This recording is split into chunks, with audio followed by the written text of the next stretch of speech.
joint airstrikes against Houthi rebels in Yemen overnight after militants attacked ships in the Red Sea.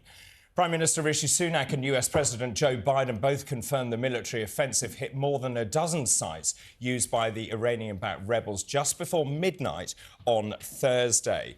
These pictures show RAF Akrotiri in Cyprus overnight, where UK jets took off on bombing raids. In a statement, the Prime Minister said the Royal Air Force has carried out targeted strikes against military facilities used by Houthi rebels in Yemen.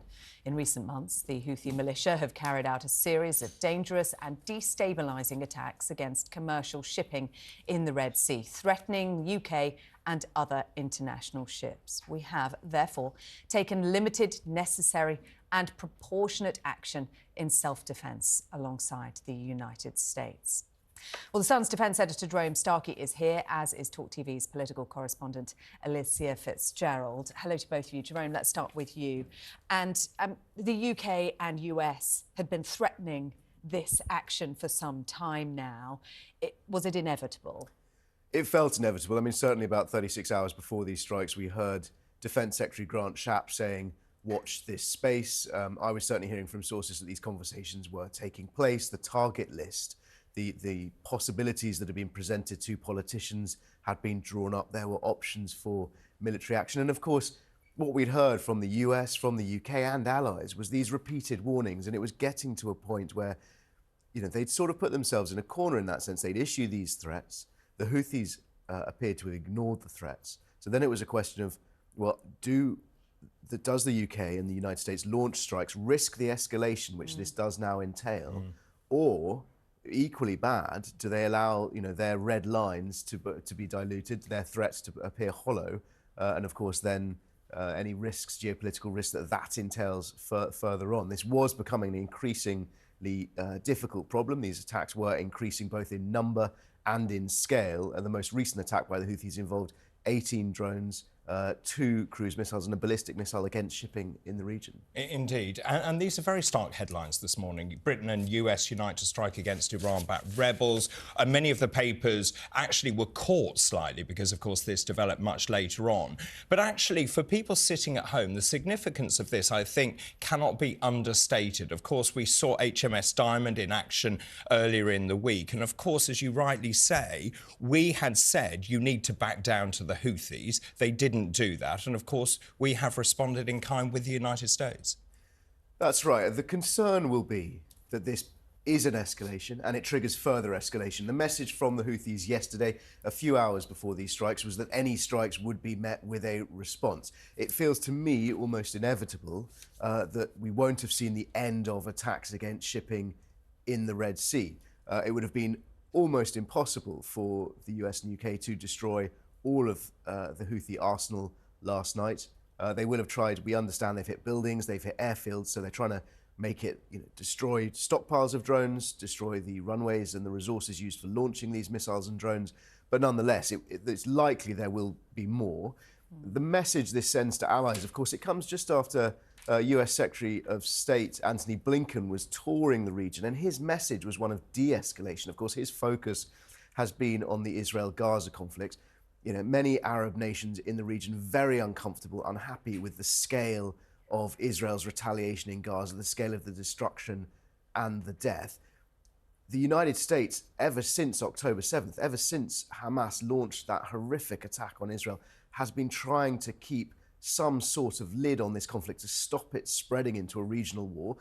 Very real fears that were this to become a regional war, it can quickly become a global war.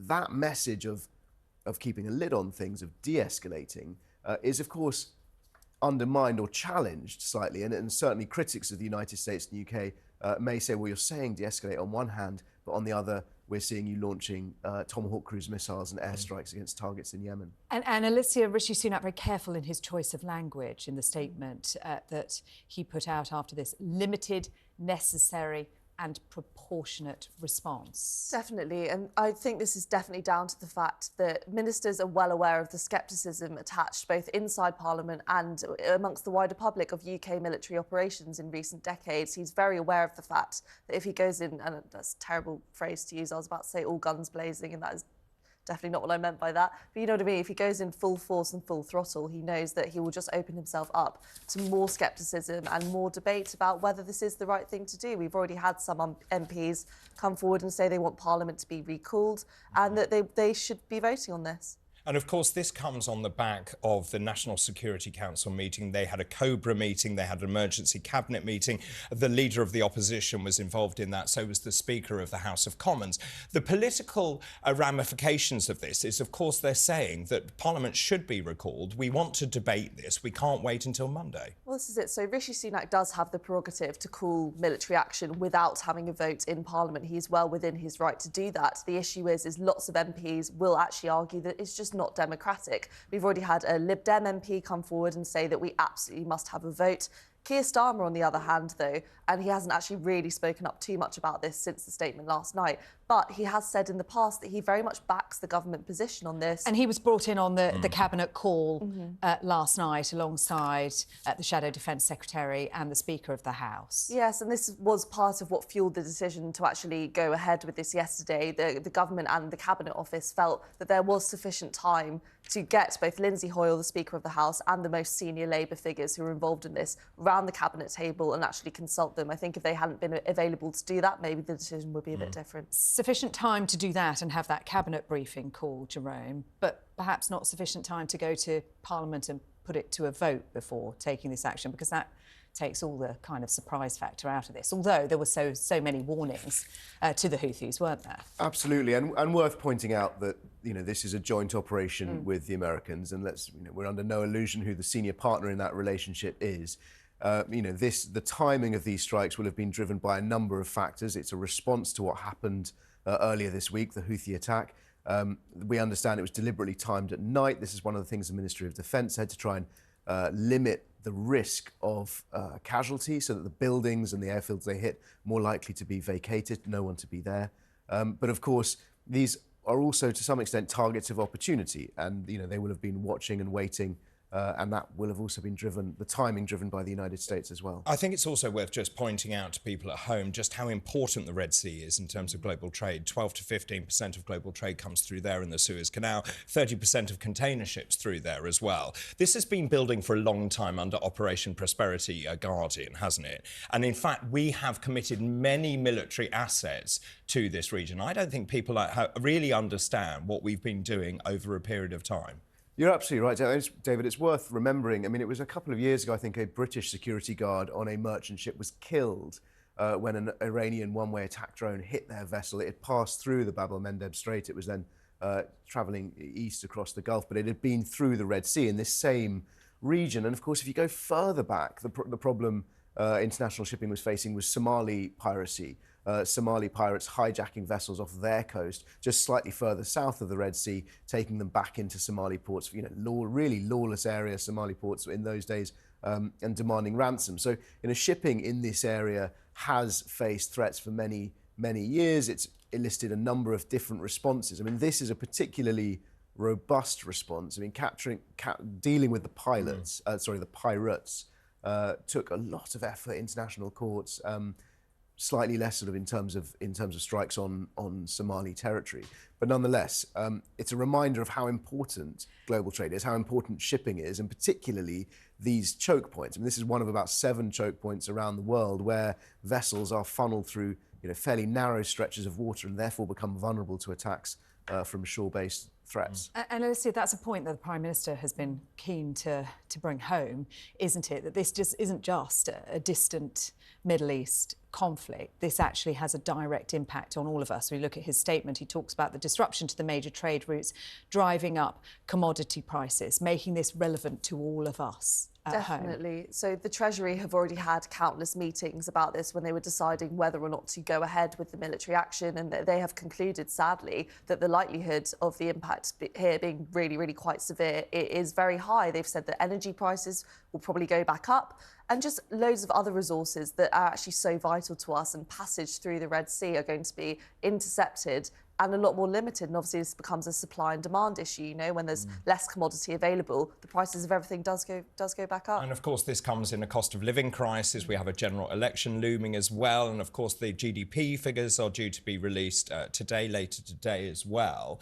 But also the government very keen to stress this is an international effort. It's not just the UK and the US. Many countries behind this. There is a broad consensus of the international community. So the UK very much placing this as the UK not acting alone, but acting within this international community. Definitely. We're definitely not the only ones who have this view on what the appropriate action is to take, and Rishi Sunak will definitely be calling on other international leaders to really work together and hopefully try and really tighten those relationships that we have with other countries involved doing the same thing, because clearly this is not something that any country can do on their own. It's a huge thing. And let's also just remind ourselves who the Houthis are. They are backing Hamas in this war, and that has a huge ramification because it's not just this standalone event.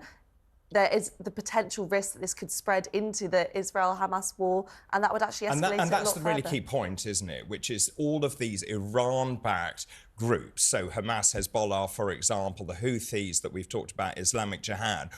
What happens next with Iran?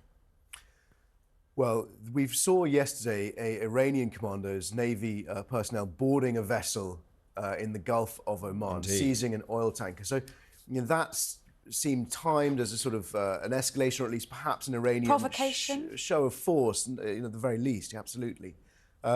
You're right that Iran has developed these relationships, these proxies with these militias around the region, and Iran, has been called out as a malign influence many times. A few messages coming through yesterday that Iran, whilst it backs the Houthis, does not necessarily control them, and certainly the message from Grant Shapps, the Defence Secretary, was that any action that the UK takes would be targeted at the immediate threat, and that is the threat emanating from the Houthis in Yemen rather than their Iranian backers. But in terms of the level of support Iran gives, and my understanding is that the drones that the Houthis have been using to fire at ships, to aim at ships, have been Iranian-made and Iranian-supplied. And of course, the Houthis need to know where these ships are, and that requires, radar surveillance, intelligence. They're not a sophisticated organisation in their own right, are they, without that Iranian They're backing? certainly not as sophisticated as the Iranians, and we understand the Iranians have been using a merchant vessel, sort of radar equipment on a merchant vessel which can scan the Red Sea, locate the presence of these merchant ships. These ships aren't designed to conceal themselves at sea. They're designed to be very obvious. They're container ships. They're oil tankers. And it's that information that the Iranians have continued to give the Houthis despite the warnings. So even though the Iranians may say, well, look, these are Houthis, we're separate, we can't control them. Actually, no.